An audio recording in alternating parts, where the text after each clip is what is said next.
one of the most frequently performed choral works in history, and perhaps the single greatest tribute to the Savior, Jesus Christ.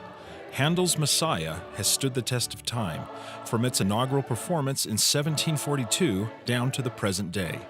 And for the residents of Holladay, Utah, Messiah has become a signature community event, kicking off the Christmas season for all who attend. In 1992, Stake President Alonzo Hinckley and his wife Stephanie set the stage for what would rapidly become a cherished tradition.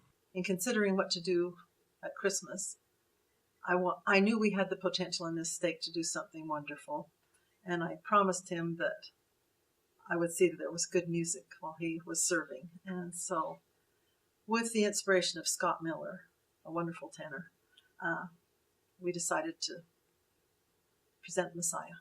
We really love the Messiah together. We ought to try to do a Messiah and see if the stake president would allow that to happen. Well, her husband, Lon Hinckley, was the stake president. Stephanie did everything. She was the committee. She did the recruiting of all the orchestra and all the conductors and soloists and everything. And now it takes us an entire committee to do what Stephanie Hinckley was able to do by herself. It started very small. In fact, in our chapel, we took out maybe one or two benches at that time to make room for the orchestra. Subsequently, it grew as we incorporated additional individuals, both for conducting and for directing, and it added an orchestra and some other parts of that. Our first years, we had just a few people. Our orchestra was about probably 16 to 18 people. Now it's at least twice that. Last year when I did a count, and I haven't done a count yet this year, we had over 1,300 people that have participated in just our choir and our orchestra. Within a few years, members of the Holladay Stake joined forces with the United Church of Christ and Highland High School music professor Paul Christensen. When we got Paul Christensen and joined with the United Church of Christ, that's when things really began to take off. My initial attraction was the music, of course, but also Mr. Christensen, who taught music at Highland High School, but I was too shy to ever try out for any of his groups. So this was my chance to be with Mr. C. The United Church of Christ joined with us, and we would sing one concert at their church in the morning and then come that night and perform here at the Stake Center. I can still see Reverend Michael Jackson coming across the sanctuary and giving me with his robes flying and giving me a great big hug. There's a lot of wonderful memories about the people of that church. And there was a spiritual kind of an entity, a unifying of both these churches together. And I think it was a great event. As the Messiah tradition experienced tremendous growth year over year, it was not immune from growing pains, including finding an adequate venue for the choir, the orchestra, and the audience. Year after year, as the orchestra got bigger, we had to take out more and more benches, so there was less seating for the audience. And the acoustics were very different, like you had a very different sound in the chapel versus in the cultural hall. We were beating up the chapel as we did this because we had to take all the chairs out and everything. It was really taking a toll on the chapel. So many holes in the rostrum, we couldn't, it just wasn't going to work any longer. And so we wanted to expand the choir and the orchestra and the audience. At that time, Melanie Hamilton, Paul Christensen, who was in charge of the choir, myself, we came into the cultural hall to see where we could maybe hold it here. At that time, Bishop Manning was the bishop of the Second Ward, but he was also principal of Olympus High School.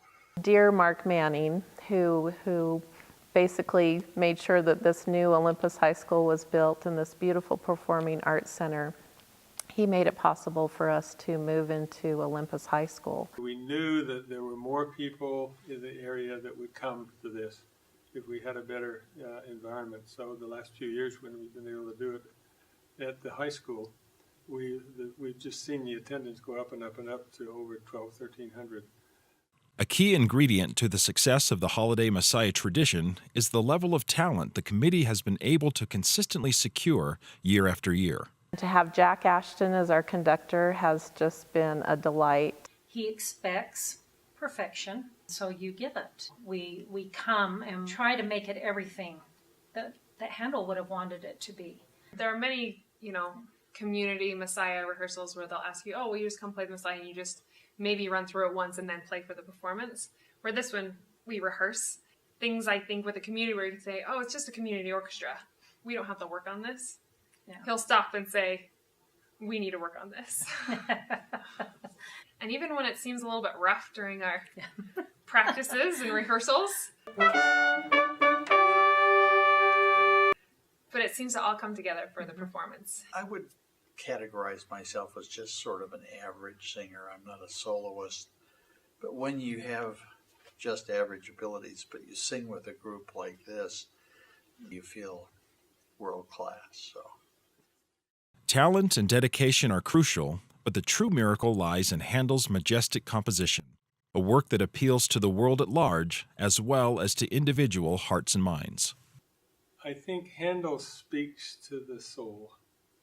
The scriptures that are sung about are just so powerful. In Messiah, we have about an hour and a half summary of his entire life and his mission. For me, it's what makes the Christmas season. I think every year there's a piece of music that touches me in a different way. Worthy is the Lamb. Yeah. It's my absolute favorite. And the glory of the Lord. One of my very favorites is All We Like Sheep. The tenor sings, thy rebuke hath broken his heart. The trumpet shall sound. And I think the whole audience loves that with the soloist, Bob Taylor, and he's tremendous. And I think everybody waits for that song to come also. I know that my Redeemer liveth. At times when I've needed to know that, the music has been there. And so I love those kinds of messages. I think the most important reason why we do this is because I believe the Lord is pleased when we sing his praises. On behalf of the Holladay community, we hope you've enjoyed this look back as we look forward to tonight's 25th anniversary performance of Handel's Messiah.